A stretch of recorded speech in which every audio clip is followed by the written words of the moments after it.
No success in the world can compensate for failure in the home. That's why Club Wealth was founded, to help driven, successful, and busy real estate agents like you double their business while building a strong, balanced home life. Join us each week as high-producing agents and team leaders share their stories and unpack the principles and systems they've used to double, triple, and even quadruple their business while enjoying greater quality of life. And now, here's the latest episode of Club Wealth TV. Ladies and gentlemen, Michael Hellickson here with Club Wealth Coaching and Consulting. I want to welcome you to another episode of Club Wealth TV. I am super excited today. I have got three of my favorite people in the world with me today, and I've got Tim, Sheree, and Brian. No, I'm totally joking. You guys are three of my absolute favorite people in the world, and I want to just introduce these guys if you guys don't already know them. Brian and Sheree, as you guys know, because you see them on Club Wealth TV all the time, are my co-hosts on Club Wealth TV, and they are both coaches with Club Wealth Coaching and Consulting, as am I, and as is our guest today, Mr. Tim Ray. I should say Coach Tim Ray, and you guys will love Tim's story. So back in the day when Tim and I met, I mean, Jesus. Oh, hang on, Brian. I'm going to mute Brian out. There we go, Brian. Don't forget to mute that Facebook tab.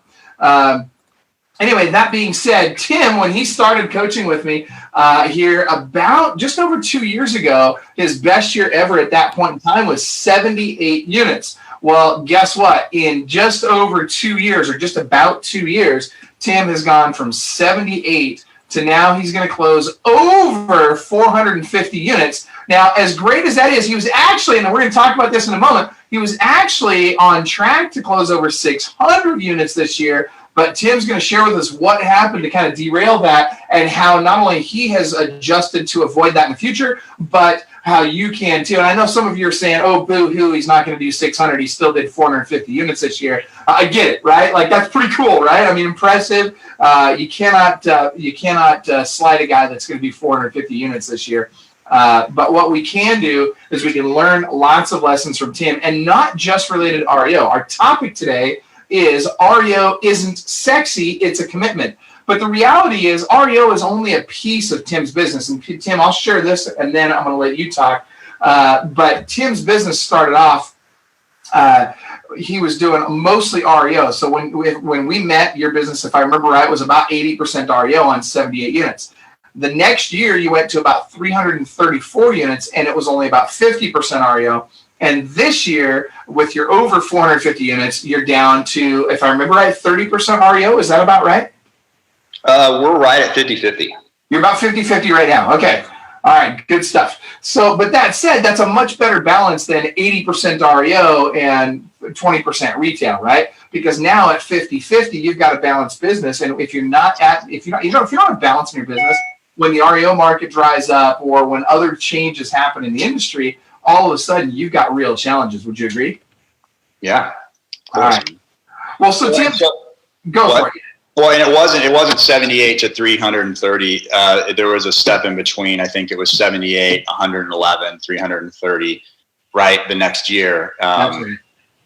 But so what specifically do you want to talk about? Where do you want to get started? Well, let's start. Tim.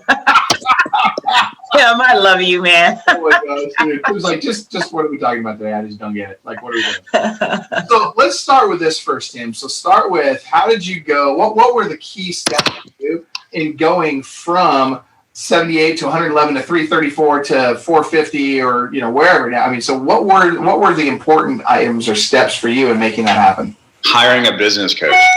So and what was funny, and I mean, probably, and you remember this, Michael. So Michael, you're still my coach, if you didn't know that. And if other people don't know that, Michael's still my coach. So we literally spent a year undoing all of the mess that I created by not knowing what I was doing. In other words, by building a business and implementing systems that weren't the right systems, that were actually counterintuitive to each other. So we spent a year really kind of rewinding and undoing. And in doing so, we still almost, well, I don't know, that's not quite double, 78 to 111, but we significantly increased the volume that we did while we were struggling through the chaos of just rewinding and reversing what I did. I sold a business, separated with a business partner. There was a lot going on that first year in business, but it was focusing on getting systems that work, that are smart. And basically, I didn't even have a CRM at that point. Well, and you're right about that. And CRM, it's funny because that's true. I had a CRM. I just didn't use it because I didn't know how. But I paid for one, but I didn't use it. And, what's that, Brian? It's even worse. At least if you're not paying for it, at least you're not throwing money out the window, right? Exactly. Well, so now I want to talk really quick about this partnership thing, because we hear this a lot. We hear a lot of people say, "Oh, I'm going to go form a partnership." And Brian, you and I have talked about this a lot. And you guys know, Brian, Cherie, and I have a partnership, right? The three of us are partners in Club Wealth Expansion Services, where, so we own expansion teams all over the country together. And that partnership has worked out really well. But the reality is, partnership's the weakest form of business and almost never works out, right? So, Tim, I want you to talk to us about your experience. And I understand we're not saying anything bad about your partner or the person that you were in partnership with or anything like that. Wonderful person, I'm sure. But the reality is that the entity, partnership itself, is generally speaking a weak entity. Would you agree? Yeah. So I think for me, what it was getting real with the fact that, I guess there's lots of things that successful people do, but there's 7 things particularly that most people refuse to do in order to be successful. And one of those 7 things is stop multitasking. So for me, I was doing everything, right? Like, I owned a property management company. I owned real estate investments, which I think is one of the best things you can do. I got rid of everything. I liquidated my entire portfolio. I had property management. I had a real estate company. I had a real estate company in an entirely different state. I had a lot of things going on. Inside of that, I had partnerships. And multitasking for me, I just was never really successful at anything. I looked probably successful, but I didn't experience success to the degree that I wanted to until I got rid of all of the distractions, all of the partnerships. To me, a partnership is a multitasking aspect, right? It's like, now you got to, I don't know. I don't want to necessarily go into that piece of it, but sold a business, bought out a partner, focused on my market in Kansas City as opposed to the multiple other markets that I was focusing on. And I got real with, this is what I'm going to do right now. And then once you master it, then you can expand. And I was always trying to master too many things, and so never doing it. So it's like really kind of similar to Gary Keller talking about the one thing, right? So you really got to narrow it down to, okay, I've got all this other stuff going on, but I got to figure out how to be great or be world class at this one thing. Once I've mastered that, then I can add these other pieces. If I'm trying to do all of it at the same time, nothing works the way it should. But specifically to the partnership, what I'm curious about is, what are some of the pitfalls that you see with partnerships, and how do you feel people can overcome those or avoid those? Wow. So I wasn't either, but I've done my best to forget about partnerships. This is like bringing up a bad memory. Oh gosh, Michael. So you got him laying on the couch, Michael. and I think that partnerships can be really well, but can be really they can be really, really great. But I think the first thing we do is we confuse the word partnership, right? Like, I have partnerships with my operations manager, with my REO director. I have a partnership with you, Michael. Like, we're not in business together, right? We don't necessarily rely on each other for the growth and the stimulation of what it is we're doing. Partnership, as I think I'm hearing you want to address it, is like, I have a partner that's 50-50 in business. And I think my experience in partnerships has always been, one person provides more value, one person is taking credit, which I don't really care so much about the credit as much as money, like for things that you didn't do. So I think it's really, really easy to misidentify your particular value and your particular worth inside of a partnership. And then it's easy to just ride the coattails of somebody else. And I think the drivers, the people that, I think the people that are drivers are the ones that ultimately, we don't slow down long enough to take someone else's opinion, right? So then they feel invalidated, then their feelings are hurt, but they're still getting a salary. So I think for me, the structure of business needs to just be more of a hierarchy of personnel. But everybody that is in my company and all of the people that are on our team, we're all really in partnership. So I think it's just important to identify what we're really talking about. Sounds like what you're saying is it's important to value the people around you. It's important to make sure that they understand that they are valued and that that their opinions matter and that they have input. And at the same time, from a legal and financial standpoint, making sure that the ownership of the entity is in a single person, so that there is a single person responsible, versus having two people who are both financially and legally benefiting and or responsible for this entity, when one or the other may be doing the lion's share lifting. And I would agree with that, by the way, because I would say that generally speaking, in most partnerships, at one point in time or another, one person is usually carrying an unfair portion of the burden. And that shifts over time, right? Sometimes this person's carrying it, sometimes this person's carrying it. And as long as everybody's okay with that, as long as everybody's open to that and willing to accept that and understands that today might be my day to carry the heavier load, or today might be your day to carry the heavier load, but we're both okay with that, and we understand that it's going to shift from back and forth. I think like the most valuable thing that I've experienced outside of partnership is that I am responsible for the decisions that I make.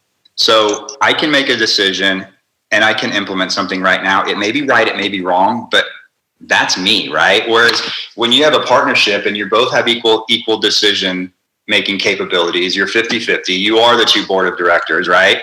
And you disagree on who to appoint as a broker or who to remove as a broker or how to do this or where to spend money, and you're flat out at odds, that sucks. Like, I can spend money and I might get it wrong, but I can't blame anybody except myself. So that's been the most empowering thing inside of not having a partnership in business, is I get to call the shots and live by it or die by it. Yeah, one of the things that, all four of us are coaches, and I know that all of us have had the point where we've had someone that we're coaching, we've had two people that we're coaching who's not a husband and wife style team. However, it gets to that point of, okay, this isn't working. How do we separate this? And I see it so many times, more than not. So when we get people or we get someone who's in a partnership, when it comes down to a real estate team, it's a lot of that separation of those roles and those responsibilities. And you're correct. There's one person that always, Michael, there's one person that always feels like they're carrying the brunt of the work. And this other person thinks, well, I'm stronger in this and I'm stronger in that. This is how we want it to separate it. But it just doesn't work. And it doesn't work so many times. I just can't count the number of times that we've had that it just doesn't work. Yeah. I won't coach partners. I won't coach partners that are married to each other. I won't coach partners that are not married to each other, because it's just like you said. And partnerships, when they're great and they work, they are great, right? They're fabulous. I know a couple people that have incredible partnerships, but the conversations in coaching become like, about who didn't do what, as opposed to progress. So that's a very interesting thing. So I appreciate that you won't do it. I have about 6 clients who are in some sort of partnership in one way or another. And I've had interesting conversations. I've had either one of them call me offline, not in our coaching call. And sometimes you end up being a therapist. And I think that's an interesting thing that happens. And, it is really, truly a thing where you have to get everybody refocused on what is important. What are your guys' goals? What are you trying to move towards? And again, it doesn't mean that you can't have some disappointment with your partners, because they're not you. So, we all have partners in one way or shape or form in some part of our life, or have. And you really have to understand that trying to just get them to move in that same direction. And that's a challenge. And, both people have to be willing to listen. Both people have to be willing to change. I mean, our partnerships that we have, the three of us, we're talking, and sometimes it's like, well, we don't agree on that. And so it's like, okay, well, we'll just do what works best for the total entity. That doesn't mean everybody's happy all the time. So partnerships are definitely challenges. Well, you nailed it, Brian. I think in terms of, when it comes to a partnership, think about the 5 dysfunctions of a team, right? And really what you have to do is you have to put the needs of the entity ahead of the individual needs. And that's tough sometimes, right? Because even sometimes we want to, like if I'm having a rough day or I'm having, something's going on in my world that's causing me not to be as strong as I would like to be normally or as strong as I normally would be for the partnership, at some point in time, somebody's got to pick up that slack. And we just, all of us have to realize in that moment that, hey, wait a minute, the needs of the entity, that's what we got to take care of right now. The individuals, they'll take care of their own needs if need be. I mean, we can offer to help out. We can do the best we can to help out as much as we can. But the reality is there's only so much we can do. But what we can do and what we must do is we must make sure the entity is taken care of. Because if you don't take care of the goose that lays the golden eggs, guess what? It stops freaking laying eggs, right? And we need that goose to continue to lay eggs. So it's really important. So I love this. This is a great conversation, but I think it's a good time to switch gears. And let's talk a little bit about, and I love the fact, you said that a big part of your growth was, getting into coaching and becoming a coaching client of Club Wealth. And that's awesome. And I appreciate that. I wasn't looking for that plug, although I do appreciate it. But what I want to understand is what are some of the changes you made? I mean, obviously, okay, so you unwound the partnership. That was a big one. That was traumatic for everybody involved, right?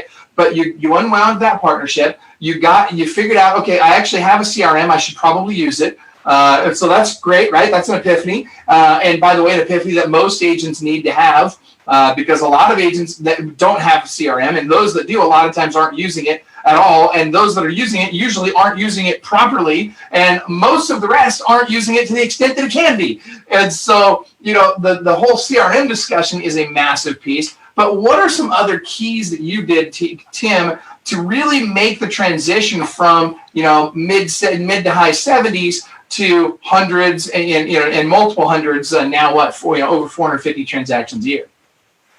So I'm not sure if you know this or not, but at the BSM in November, I'm doing a session on this. So it's definitely more involved than a few minute conversation. But I think at the fundamental root of it, something you said to me a long time ago, or someone really wise, it was probably you, said in everything you do. Well, let me back up. There's 2 things to me that are super important. One is start at the end and work your way backwards, right? Because I don't know, someone once said that most people overestimate what they can do in a year and underestimate what they can do in a lifetime. And if you start at the result you want and work your way backwards, it helps you better plan for it. But inside of planning, everything you do is automate, delegate, eliminate. And I remember Jesse Zagorski one time said to me, he's like, if I have to do something more than once, I'm going to make a video out of it. So by putting the right systems in place that are going to remove the busy work to allow people to be producers is what we've done. And it's hard, man. And it's like you have systems that work for a really good time that match up to the people that you have. And then the people change or turn over and the systems don't work, or, you know what I mean? So it's like everything's literally matching and mirroring people to systems even. But I mean, I guess the first thing was the use of routing phone calls. That was the very first thing we did. I mean, at that time, I probably had 35 listings or something, right? So, and it was me driving around, putting signs in the yard, taking pictures. I did everything. And my writer was on the sign. It's like, call Tim, right? And I'd be in the car, I'd answer the phone, and then they'd ask questions. And I'd be like, well, when I get back to the office, I'll call you. And then I wouldn't call them, because I would forget or I'd get busy and then I wouldn't find their number. So just tracking and capturing the people that are inquiring on your property, like that was it. So Greg, who's now our sales manager, right? That was like, he was the very first guy that came over on our team. And it's like, we just started, he just answered the phone calls and started converting and closing and sold 32% of our listings that first year by answering the phone. Right? There's no secret to that. Michael, it's super complicated, bro. You answer the phone and you show a house, and that's what we did. And then that gives way for other things to come into play, which if you implement properly, then it allows growth. You were mentioning earlier about a Realtor.com lead that fell through the cracks. Can you share that with us real quick? So on Realtor.com, I have a particular group of people that work it, because it's an expensive lead, and it's a pretty darn good lead as far as I'm concerned. I think it's one of the best buyer leads that we actually have, other than a sign call or a personal referral, as Michael Hellickson would say, right? Personal referral, sign call, Realtor.com. That's how it goes. Boom. So you nailed it.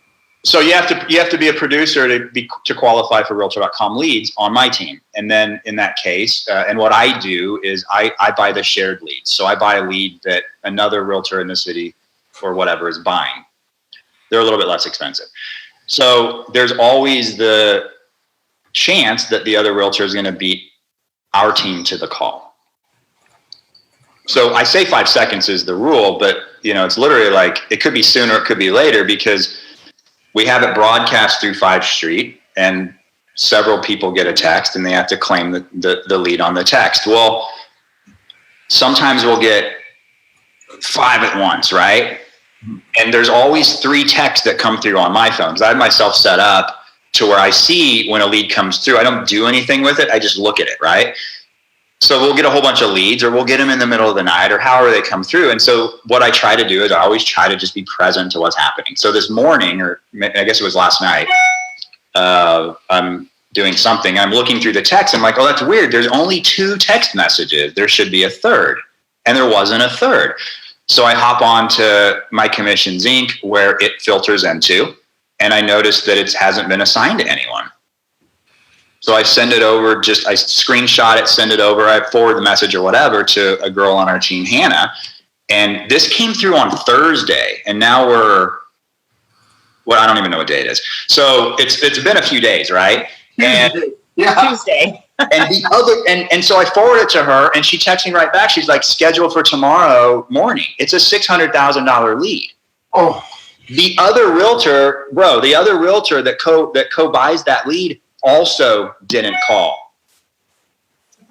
So that's craziness. And you start thinking about that. That's exactly why you see companies like Zillow coming out with Concierge, and that's why you see Realtor.com buying OpCity.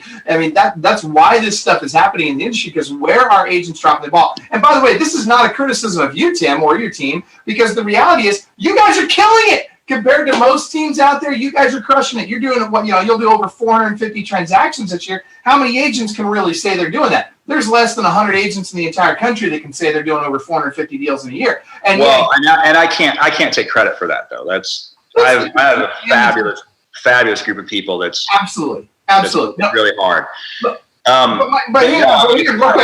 But here's the thing. This is what I wanted to say, though, Tim, because what I'm loving about what you just said is here you are, this big producer, admitting to, hey, man, we dropped the ball on leads too. But at the end of the day, we're constantly trying to find ways to refine those systems so that we're not dropping the ball.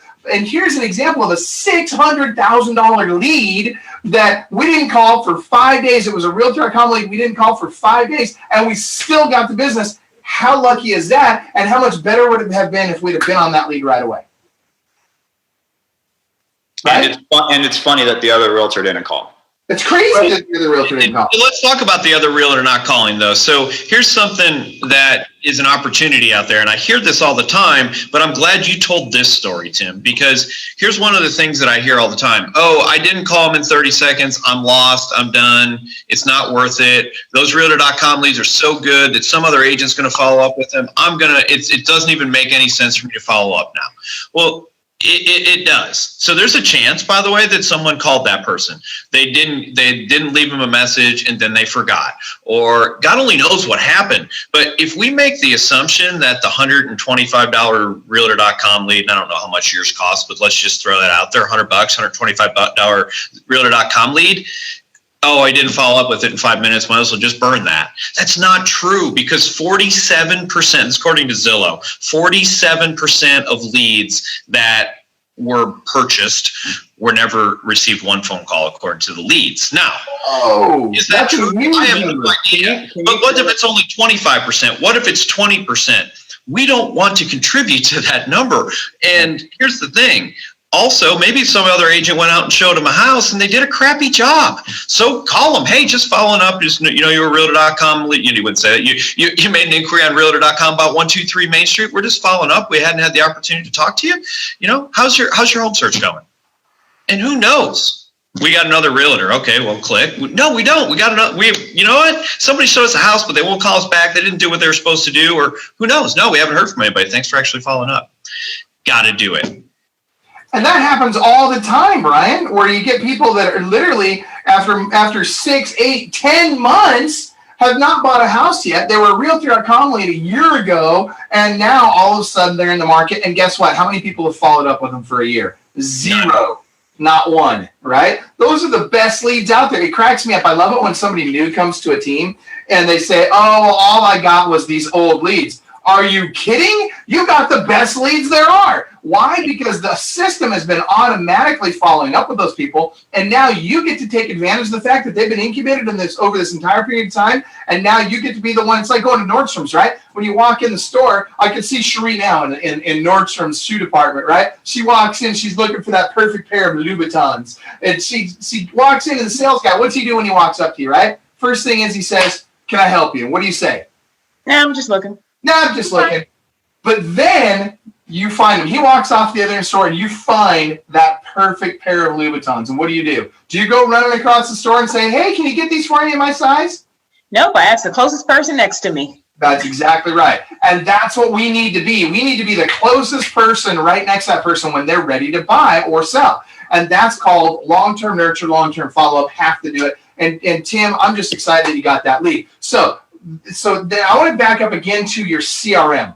So you have Commissions Inc. And there is a lot of debate about what's the best CRM out there. And I'm not saying that people need to go to Commissions Inc. I'm not saying they shouldn't go to Commissions Inc. My point is simply this. Tim, do you think it really matters which CRM people have? I think it matters that you use whatever system you have. That's like I said, I had a CRM before. It was probably is it Red X or no? No. It was Top Producer, right? So it was like $35. It wasn't even very expensive, but I had it. I think you have to pay $1 for every year they've been in business. I'm not sure. Just kidding. I mean, like I have a coaching client that is doing massive amounts of volume, no CRM, and it's like it just wasn't introduced, right? It just wasn't introduced. So a CRM can powerfully impact your business. It definitely, whatever. So like I now have between just in Commissions Inc. over the last year and a half, I have 15,000 leads that I bought and cultivated, not to mention all the, like roughly 7,000 phone calls that we have through one of our phone systems. So we have like around 24,000 leads in the last year and a half. And I've just shut off my ad spend for Sync. Well, I spend like a little bit to keep my Google ranking or whatever, but shut it off, because now what we're doing is we're just going to attack them by land, air, and sea. All of these leads that have been nurtured for a little while. So that's kind of the change. So your question is, what happens? You're going to 600, now you're at 450. I don't know, man. Lots of stuff happens. Like you have awarenesses, awakenings, whatever you want to call it, where it's like, holy cow, 15,000 leads and I'm still spending $3,000 a month to buy this lead that we're not converting anyway, because you know what I mean? So management and staying on top of it, just like sitting at my thing last night, I find the Realtor.com lead. Like it's required that we can get lost in, I think, the technology and the systems that we use, thinking that they all connect. But like my WiseHire, I use SaneBox for my email routing, right? I have all these email addresses and it just filters all these emails where they need to go. And all of a sudden yesterday, I'm like, I have no emails in my Sane Later, which is weird because there's generally like 40 a day in there. And some of those are stuck there because they don't know where to go, right? And then I get an email this morning that's like, hey, there's a error in the routing system. You need to log in and fix it. Well, that's huge, man. Like, it just broke. I don't even know what broke. I just logged in and did something this morning, but those things happen. So Tim, we've got a question. And by the way, for those of you that have questions, go into the Facebook feed at facebook.com/Club Wealth. And we're answering your questions there in the feed real time. But Stephen Wynn asks, what if we don't have a drip? How do we learn how to set up the proper drip system? This is probably for all three of you, but Tim, why don't you start us off? Man, so like, I'm not the guy to answer that question. I just, I have to train myself to be techie, and I'm always aware that I'm not as techie as I probably should be to stay around in this business. There's great groups that you can get onto, and the Club Wealth group is one. But I don't know how to do that. I mean, I know how to do it. I don't do it, right? Like, we've played with stuff, and I'm just implementing another system now that I don't want to say the name of it because I just don't have feedback on it yet. But I don't know. So let's do this. Here's my thing. Whatever you do, what is the result that you're trying to achieve? Hit them by land, air, and sea until they say, don't contact me again, or they buy. That's it, right? So and you have to test stuff. So you want to set up phone calls, bomb videos. We're getting ready to start, really excited about this. We're getting ready to start another campaign it's an automated voicemail drop, right? So we use Slide Broadcast. So we're just going to hit people, then send them a video text, then an email. How do you set that up? I don't know. So, okay, but here's the thing. What I'm hearing, and before Brian and Sheree jump in and answer the question, but here's what I want to point out. Here's a guy that's going to close over 450 transactions this year that doesn't have the perfect drip in place. You guys, so many freaking agents get caught up in, I've got to have the perfect drip in place. And what do they not do that Tim's team is doing? They don't pick up the freaking phone. They get stuck in analysis paralysis, and they get so worried about it being perfect that they don't make it good, right? So, it's gotta be good. So I alluded to the 7 things that people won't do to be successful, and one of those is stop thinking about the work and do the work, right? Like, people all the time are like, I want to learn how to do Facebook and do my little ad thing and my ad spend and I'm like, why would you do that? You sell houses, right? Like, why would you try to figure out how to create an ad and boost it? Like, I know how to do it, but I'm not the best at it. My social media guy can ninja target somebody, right? Figure out what you're good at and eliminate everything else. That's the multitasking. And the drips are good. You got to have them, but I don't know how to do it. Well, okay. So let me add to that. What I do, Stephen, is a piece that Tim does, but he probably just didn't say it, or you only heard part of it, and is that I leverage that sucker out. I'm not good at it either. So you mentioned all of us on here. So I want to just throw that in there, that I'm not great at that. But what I will do, and what I have done, is I've called up, like Derek Jackson had a really good one. Hey, can I use that one? Yeah, sure. Just call him and set it up. Jesse Zagorski had another great one. Hey, Jesse, can I use that one? Yep, no problem. We sent out a couple of emails. Boom, someone did it for me. It was done. So leverage those that are around you. So is Stephen a Club Wealth coaching client? Stephen, here's the thing. If you, for those of you that are, let's just put this out there for everybody that's a coaching client. We do have inside Commissions Inc. We do have drip campaigns pre-built for the expireds and for distressed homeowners. And so if you want to jump in there and you want to utilize those campaigns, just let Commissions Inc. know that you are in fact a coaching client of Club Wealth.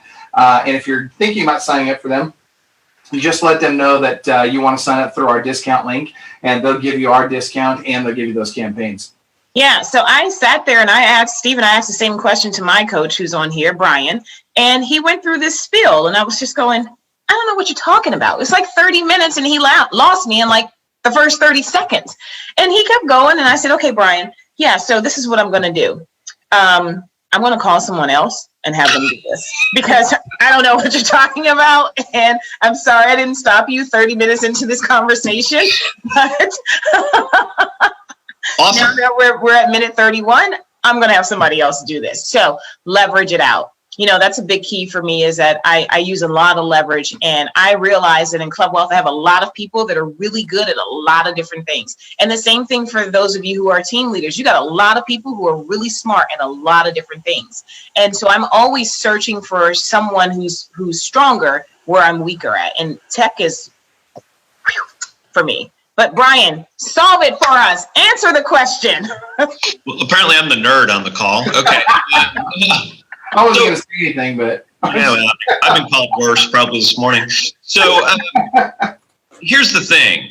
What I like to envision the drip as is, what if I was the perfect agent? What would I do if I was the perfect agent? So let's just take Michael's thing, and he does. And this is not necessarily exactly what I do, but it's kind of like the perfect CRM, the perfect follow-up strategy, the perfect this, the perfect that. We're probably not going to be perfect, but let's be really good. So let's use 3-3-3. So 3 times in the first 3 days, 3 times in the first 3 weeks, 3 times in the first 3 months. So what do those look like? Well, it doesn't really matter exactly what it is, and I'm sure there is a perfect thing. And as soon as someone figures it out, please let me know. I'll implement it in my business too.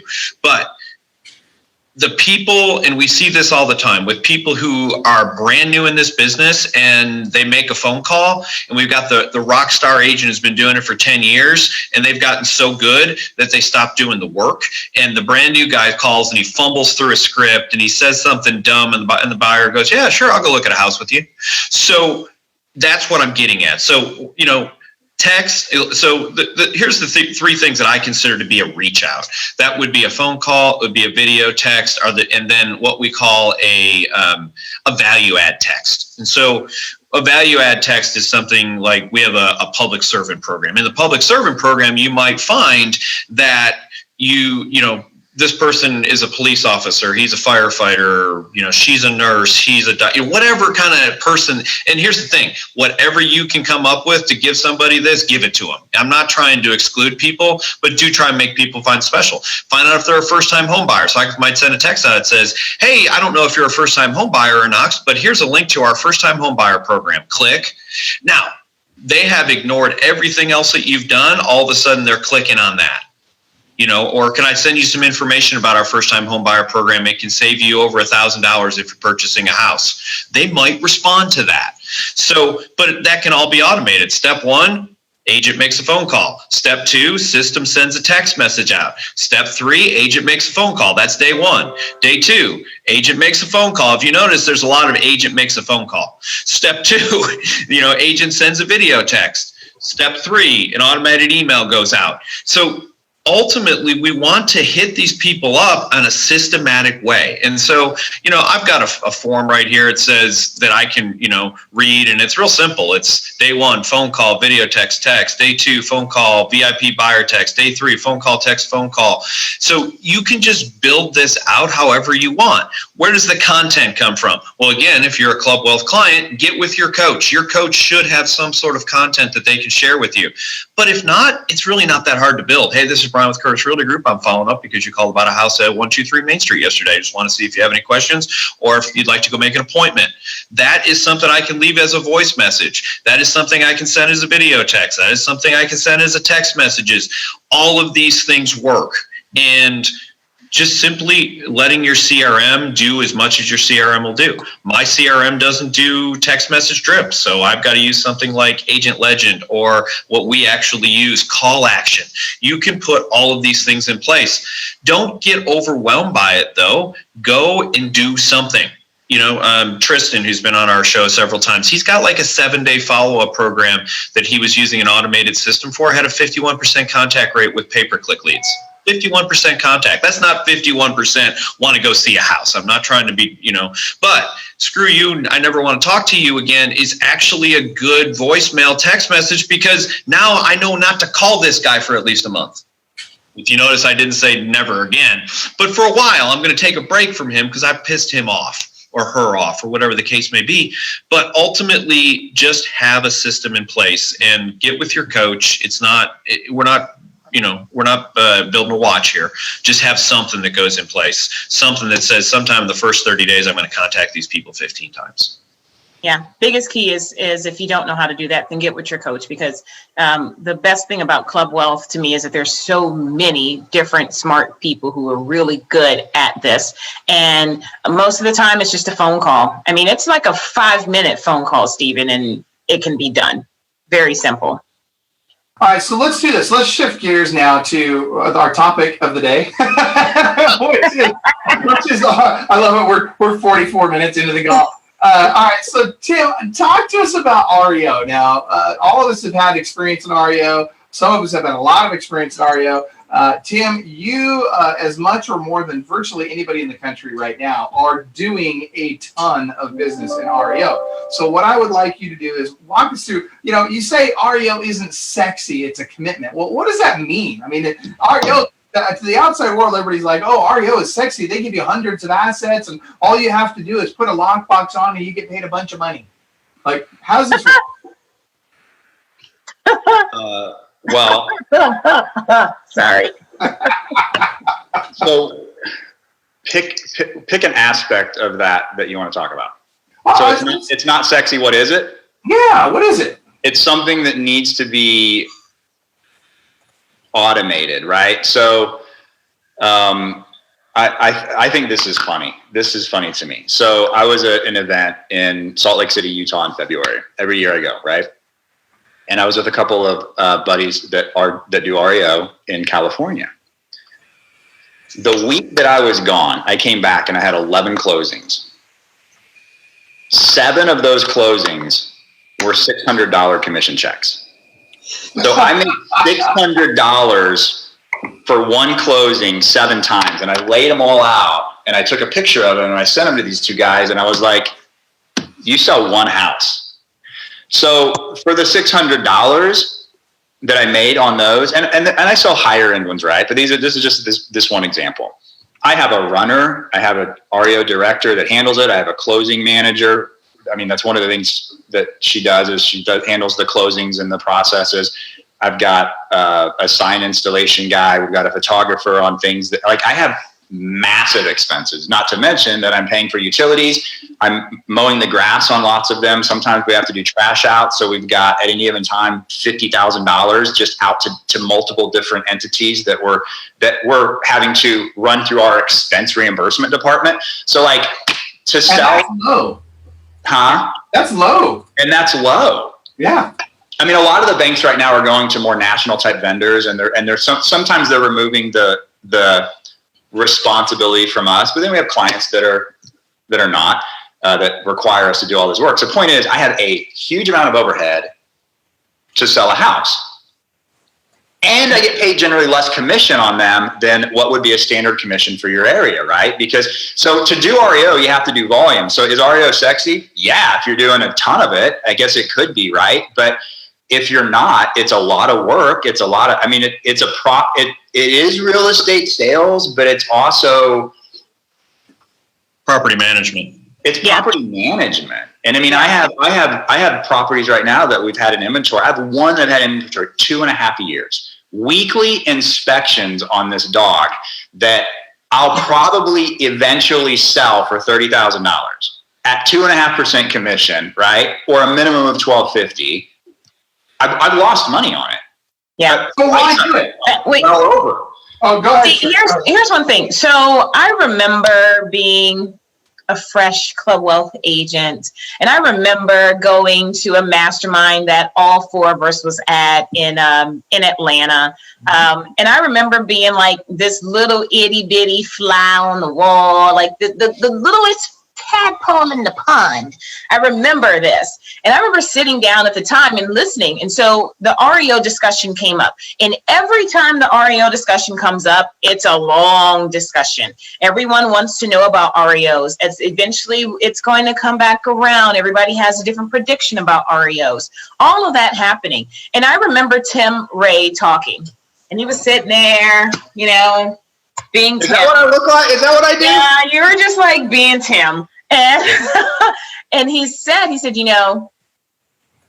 I mean, I don't know why people want to do this REO thing, because I got $100,000 out right now that I'm still waiting to get back. And you said the same thing. All these commission checks are $600. Like, tell me how to get out of REO. And I'm sitting across from him looking at this guy, and I'm like, you can give it all to me if you want to, is what I was thinking. But then I realized when he said, I've got $100,000 in expenses that are out there right now. And until I started getting into REO, I didn't really understand what he meant. And then it's so, for those people who are really considering or really, really want REO, or you remember when the market tanked and a lot of the agents were doing REOs and short sales, and that's what we basically had to do a lot of during that time.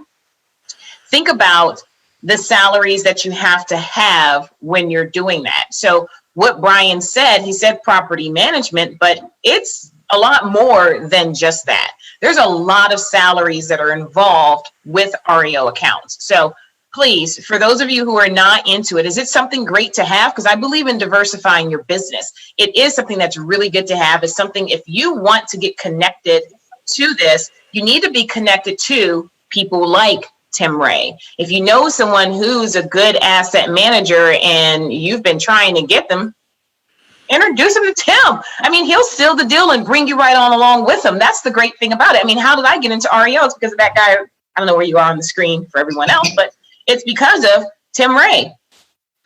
That's how it happened. Let's talk about how REO works, right? Okay, so but real quick to touch on what she's saying is, I have a recession-proof business. Mm-hmm. I'm proud of that. And the way that I have a recession-proof business is by doing short sales, REO, and traditional, right? And so that started in like 2006. People are like, the market's tanking, the market's great. Like, I don't care. I literally don't care what the market does, because I have the REO, I have the traditional, and I have what's in between. And that's a really good place to be. Like, I shouldn't say I don't care what happens to the market. I really do. I'm not afraid of what happens to the market from a business perspective. Yeah, and you're absolutely right that it helps you build, and nothing's entirely recession proof, but the reality is it really kind of is, right? Because as the business goes down, as the market shifts, and as you see REO and short sales come back, what happens, right? The traditional business dries up a little bit. People now are working through their bank to solve the problem on the property. Now, is it going to be quite like it was in 07, 8, 9, 10? No, probably not. The chances are that's not going to happen again, at least not in the next decade. Now, will we see a downturn? Will we see a correction? Will we see more institutional business come to play? Absolutely. And I think that it's important that we talk about not just REO and short sales. Now, remembering that short sales are going to come more and more from the lender, right? Where the lender has identified they're late on their payment. They've already reached out to them. They've already discussed this with the homeowner, and the lender is going to suggest the real estate agents that homeowner will either interview or use, and that's going to have a big impact. So you're going to see more of what we call top-down short sales. That said, there's also other types of institutional sellers that I think need to not be ignored, right? You've got hedge funds, you've got other entities that have the ability to provide you with a lot of business over a long period of time from one entity. So you really just need to build that one relationship. There might be 2 or 3 people at that company that you're building the relationship with, but it's 1 or 2 relationships, lots of transactions. And I think that, for me, is where a lot of this magic is. And Tim, I think you would probably agree that it's nice because you can build systems for each of these entities you do business with that are specific to that entity, and that ensure that entity is going to be excited about doing business with you. And once you've got that on autopilot, now you go get another entity to do business with. And once you've got these entities that you're doing business with, you can find other agents around the country that are doing similar types of business, and you can say, hey, look, you're in a market that doesn't compete with me. Let me introduce you to this entity over here that I'm doing business with, and you introduce me to one entity that you're doing business with, and now we both come out of it with 2 relationships that we can both do business with. Everybody wins, everybody grows. Tim, thoughts? Or Brian or Sheree? No, I mean, I do. That's it. Yeah. Go ahead, Tim. He's throwing it to you, Brian. Go ahead. Oh, okay. I agree with everything you said. Here's the question that I'd like you to answer. And Tim, this is completely putting you on the spot. I don't know the exact answer, but I'd like to, because I was multitasking, which is horrible. But I just wanted to pull up statistics on what percentage market was REO in my market. We have 18 REO listings in my market right now. 4,000 houses for sale. So you can tell why I don't do REO. It's not even because I'm good or bad at it. I've sold tons of REO. But so, at what point do you see it's a good time for people to start looking at, hey, I better get back into some REO? If you were to guess, because your market, I don't know the percentage, but it's got to be at least 10%, right? I don't know the percentage either. And the reason I don't know the percentage, so first, I guess second question first is, when's a good time to get in it? Like, I don't know, a year ago.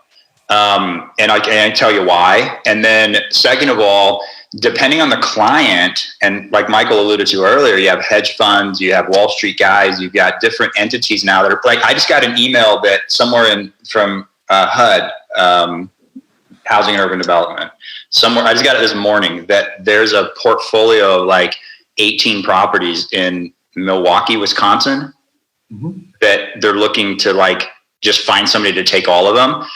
So that's happening a lot. So ownership has changed. So when you look and you say you have 18, I say you have 18 that are on the market that are being marketed as REO.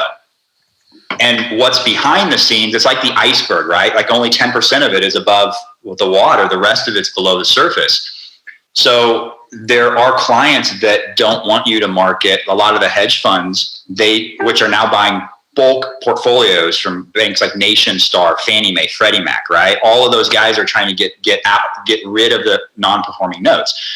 So the owners may fix them up now. Like I've got one client that they fix up 90% of their properties. They assign REO, then they have us with feet on the ground go meet contractors, do $60,000 to $70,000 worth of renovations. Once the work's done, they're like, oh, we're going to rent it out now. So they remove it. So now it's on the market as a rental owned by a company that is going to have vested title that's not going to market. So you see what I'm saying is like, there's so much more behind the scenes that even we don't know. And I know I was just in Dallas it seems like 2 weeks ago, Helixson was there.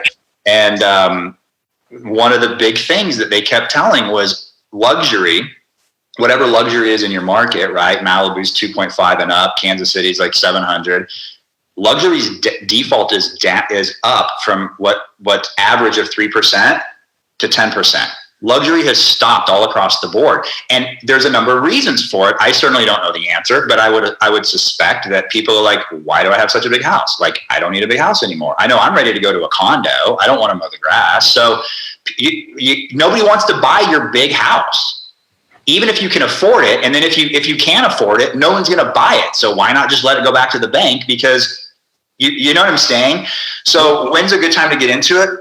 Like now or a while ago. And how do you get into it? It's like what Cherie said, but it's, it's build relationships. Those are always, it's a very difficult thing to be like, I don't know anybody and I want to get into REO. How do I do it? Go to BSM and hang out with some of the people that do it. And then the biggest thing I would say is if you want to get into REO, try to provide value to someone that can provide value to you, because it's very easy to just walk up to somebody and ask for something, right? But if you it's not necessarily the right way to go about it. And it's like, the number one thing that I try to always focus on with follow-up, back to the drip campaign and all of this, is like, when you reach out to somebody, provide value, right? Like, give them something. What is it they want? I don't know. Find out what they want and then give it to them. Don't just pick up the phone and be like, hey, it's me again. You ready to buy a house? No, it's like, hey, I want to let you know, here's something that might benefit you. So did I answer your question? Yeah. No, one other thing you need to add in there is that once you get your foot in the door, don't screw it up. Do not. You are a direct reflection of that person. So I've seen it happen before where people have messed up. And just remember that whatever it is, just don't mess it up. Yeah. So go ahead, Brian. We're running out of time. Go ahead. One final thought on REO. If you get an REO task, it is due when it is due, and you never, ever, ever let that go late.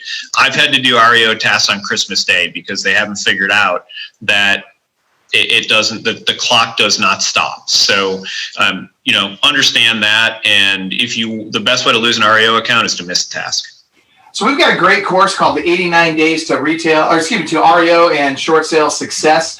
And that course is going to be re-released. We are actually rebuilding that course right now. We're going back through all the content, bringing it up to date and up to speed. And once that course is ready, we'll make the announcement here. But that said, we literally have 1 minute left. And before we go to final thoughts from each of you, I want to remind everybody two things. One, don't forget WiseHire. All of us on this call use and appreciate and love WiseHire. It's a great company that we use for recruiting, whether it's for our team's administrative needs or for sales needs. The website is www.wisehire.com/Club Wealth. And that's where you get the discount for WiseHire.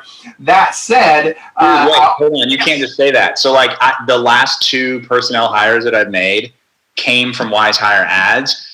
I have 4 phone call and/or in-person interviews from agents this week and next. So I used to tell my coaching clients, like, WiseHire is great for hiring personnel. It sucks for hiring real estate agents. I just had the wrong ad running. So if you're using WiseHire and you're not having success with it, just rewrite your ad. Feel free to reach out to me. My phone number is 816-682-3338. Call me. I'll walk you through how to place an ad on WiseHire that's going to be successful. And by the way, I'm still running personnel ads on WiseHire, and we're interviewing every week. We don't need anybody, but we're just doing it because, one, it's good practice. And the one time somebody comes across your office or your desk that you like can't live without that person, you will find a job for them. I promise you. Absolutely. I completely agree. All right. Last thing I want to share before we wrap up and we go to our coaches call, and thank you for that, Tim, is BSM, Business Strategy Mastermind Conference in Anaheim in November. Guys, I want to tell you, it is literally almost sold out. VIP is officially on a wait list right now. If you want to get to VIP, you have to get on the wait list because it is completely sold out. And the hotel is almost completely sold out. And we have it's well over 100 people more signed up right now than we did this time last year. There is no question it's going to sell out. We literally only have about, I want to say it's 60 tickets left. And when they're gone, they're gone. We cannot fit more people in the room. So if you're going to come to Business Strategy Mastermind, which, by the way, everybody you see on video right now is going to be there. You want to meet us in person. You want to rub shoulders with us. You want to talk to us. You want to bounce ideas back and forth with us. That's the place to do it. You need to get signed up today. Go to clubwealth.com/BSM and get signed up today. So we're going to go to before we go to final thoughts, Coach Brandon Lando says, if you've never jumped over a chair while running to your computer to upload photos, you haven't done REO. If you haven't wiped out jumping over a chair trying to upload photos, and by the way, Aubrey tells us that the hotel for BSM is actually completely sold out now. So in order for you to you can still get a ticket to come to BSM, but the hotel, you'll have to stay at one of the neighboring hotels. Which means you won't get some of the other cool benefits that we do for people staying at the host hotel. We've got to run. We don't even have time for final thoughts. So, guys, give us your 10-second final thought. Brian. Whatever you're doing, don't let perfection get in your way. Just move forward and do it, whether that's REO, whether that's follow-up, whatever it is. Just put a system in place and run with it. Love it. Sheree. Diversify your business. You've got to have diversity in your business. Think about it. Where's Tim grown just because he decided to diversify his business? All of us here, we've diversified our business. You're a team leader. You owe it to your team in order to do it. Love it. Tim? I would say don't reinvent the wheel. Like, just do what successful people do and you'll be successful. Like, we have so much available to us through Club Wealth and through the other Facebook groups. Literally, like, hop on there, ask a question, do what people do, and implement it. Love it. Fantastic. Thank you, guys. We got to run. We got to get on our coach's call. By the way, those of you that want to make sure you are notified about our Facebook Lives, in the upper right-hand corner of your screen, next to following, if you're not already following Michael Hilton's Club Wealth Real Estate Coaching and Consulting, make sure you hit the follow button. And then on the little bell, click on the bell and ask it. You can say always notified. And that way, when we go live, it will notify you. Have a great day, everybody. Take care.